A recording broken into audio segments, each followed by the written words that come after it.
Hey gang, welcome again to Canadian Quarters Review. I'm Mark, and today we're checking out this 2021 Kubota RTV X900. Another great workhorse. You'll want to stick around.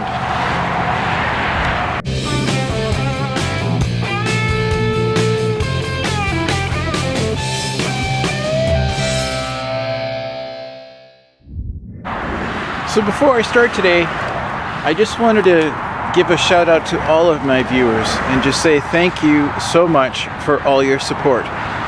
2021 has been an amazing year as far as the growth of my channel so far, and we're only like, what, 3 months in? You guys are awesome. So appreciate you. Thank you for hitting like and subscribe. Help me to get to 1,000, please. That is my next milestone, and like I said, this is so exciting. I wouldn't even be here today if it wasn't for you guys. So thank you again so much. So today we're checking out this 2021 Kubota RTV X900. So this guy is a 4-cycle, 3-cylinder diesel engine. Its displacement is 898 cc, or 54.8 cubic inch.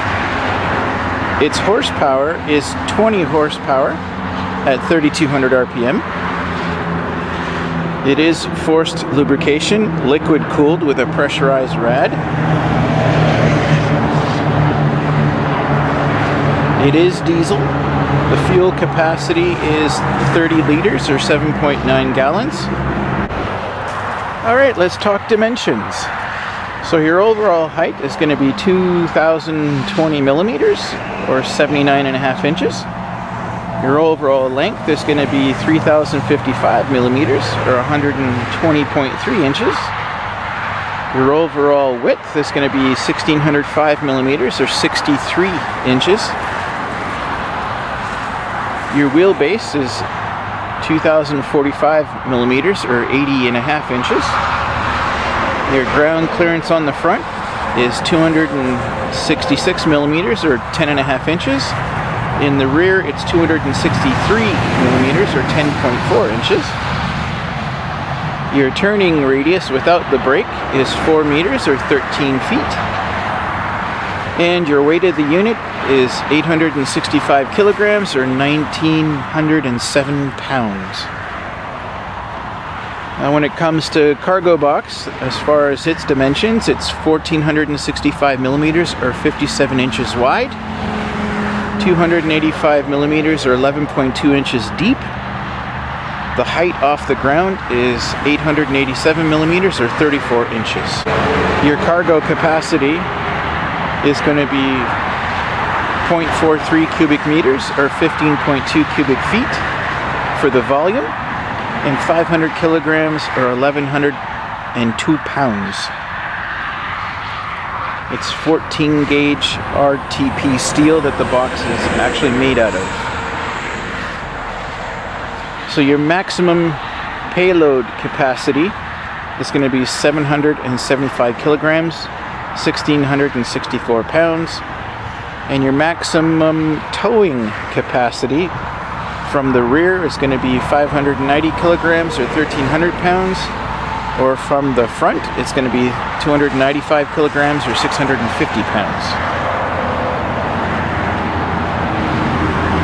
The front tires are going to be a 25 by 10 by 12 6-ply ATV tire.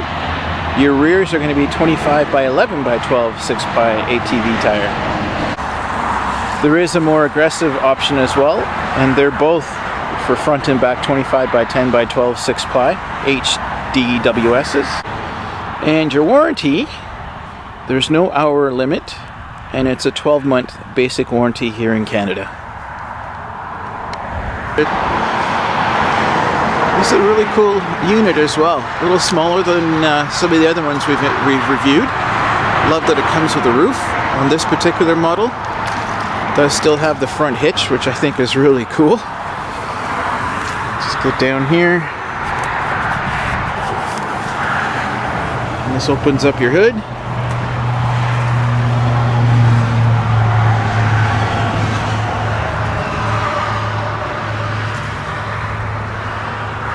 That's cool. It does have the halogen headlights.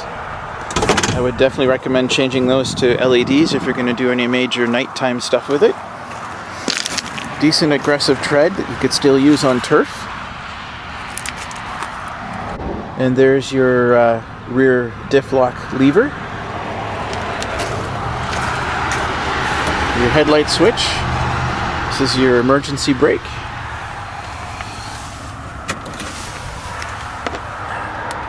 Got your instrument panel and your gear shift, of course fully automatic, and your horn button, 12-volt power supply, and your glove box without a door. Must be just missing on this model. Here's your four-wheel drive lever. Tons of leg room. Tons of space to sit as well. Headache rack too. So this is the model without spray and bed liner. I'm sure you could add that to it though if you really wanted it. Decent sized box. It's all metal. And this one is manual.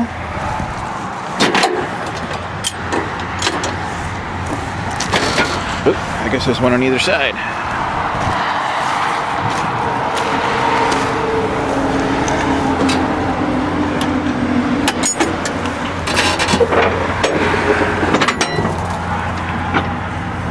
There's your prop and your 3-cylinder diesel.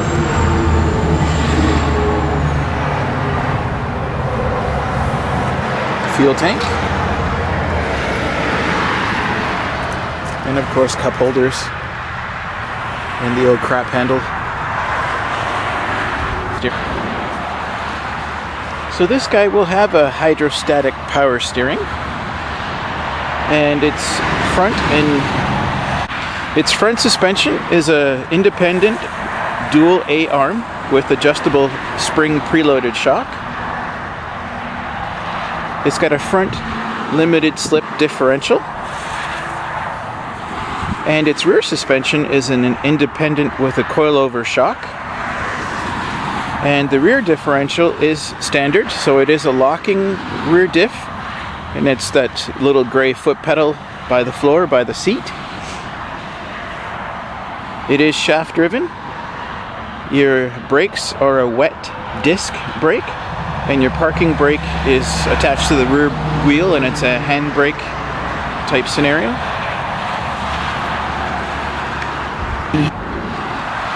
This will be an automatic transmission, so it's a variable hydrostatic. It's the VHT-X they call it. It does have a high and low range.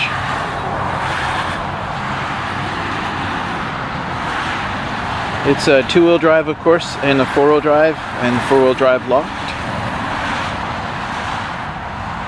Your maximum traveling speed with this guy will be 40 kilometers an hour or 25 miles an hour. Hydrostatic pump for the power steering. It does have an alternator rather than a stator, a 60 amp charging capacity. 540 cranking amp battery, of course 12 volt. A block heater is optional. Your gauges will show the engine coolant temperature, fuel gauge and hour meter. And your instrument panel will show you your glow plugs, oil level, charge status, parking brake indicator. We've got 2 halogen headlights on the front and 2 brake lights on the rear. Of course, you can get signal beacons and all that kind of stuff as optional. It does actually come with a horn as well.